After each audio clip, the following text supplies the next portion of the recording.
Hindenburg ने Adani group को लेकर एक और सनसनीखेज खुलासा किया है। अमेरिकी रिसर्च फर्म का दावा है कि अडानी ग्रुप की मनी लॉन्ड्रिंग और फ्रॉड की जांच की गई है। हिंडनबर्ग के ताजा आरोप के मुताबिक स्विस बैंक ने अडानी के कई खातों को फ्रीज कर दिया है।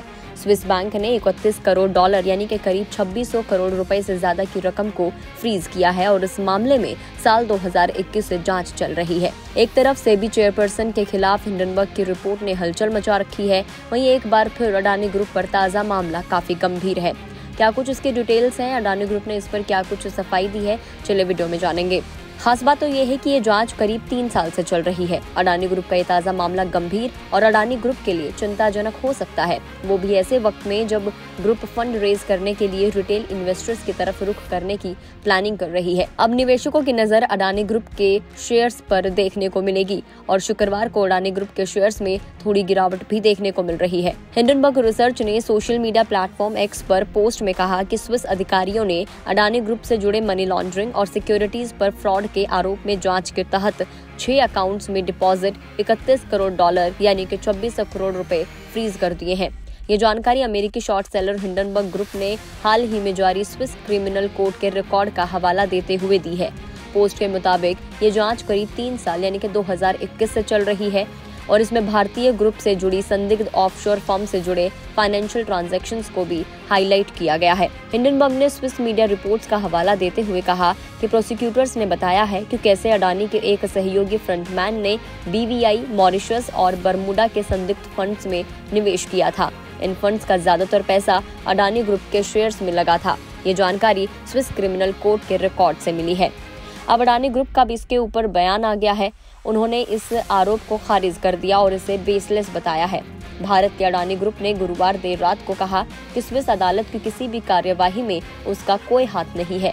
अडानी ग्रुप का कहना है कि उसकी ओवरसीज होल्डिंग्स का स्ट्रक्चर पूरी तरीके से पारदर्शी है। उसने अपनी विदेशी स्ट्रक्चर का पूरा खुलासा किया हुआ है और वो अपने ऊपर लागू सभी नियमों का पालन करता है। अडानी ग्रुप ने साथ ही ये भी कहा कि उनके खिलाफ स्विट्जरलैंड की किसी अदालत में कोई मामला नहीं चल रहा।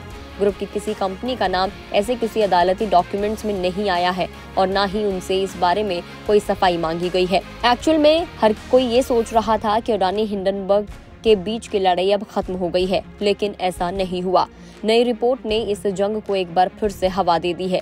2023 की शुरुआत में शॉर्ट सेलर ने अडानी ग्रुप पर टैक्स हेवन के जरिए बाजार के नियमों को तोड़ने का आरोप लगाया था। हिंडनबर्ग रिसर्च ने मार्केट रेगुलेटर सेबी की चेयरपर्सन माधवी बुरे बुच और उनके पति धवल बुच पर भी आरोप लगाया कि उन्होंने एक ऑफशोर फंड्स में निवेश किया था जिसका संबंध अडानी ग्रुप से है। हिंडनबर्ग रिसर्च शेयर्स को शॉर्ट सेल करती है।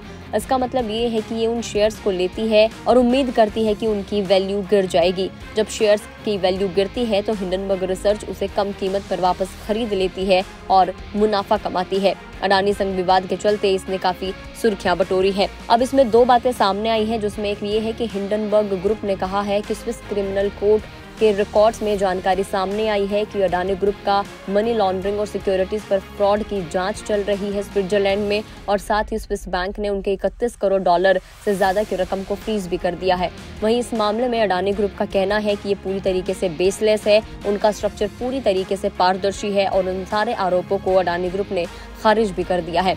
आपको क्या लगता है, कमेंट करके जरूर बताएं। अगर आप इस वीडियो को फेसबुक पर देख रहे हैं तो फेसबुक पेज को लाइक करें, यूट्यूब पर देख रहे हैं तो गुड रिटर्न्स के यूट्यूब चैनल को सब्सक्राइब करना ना भूलें।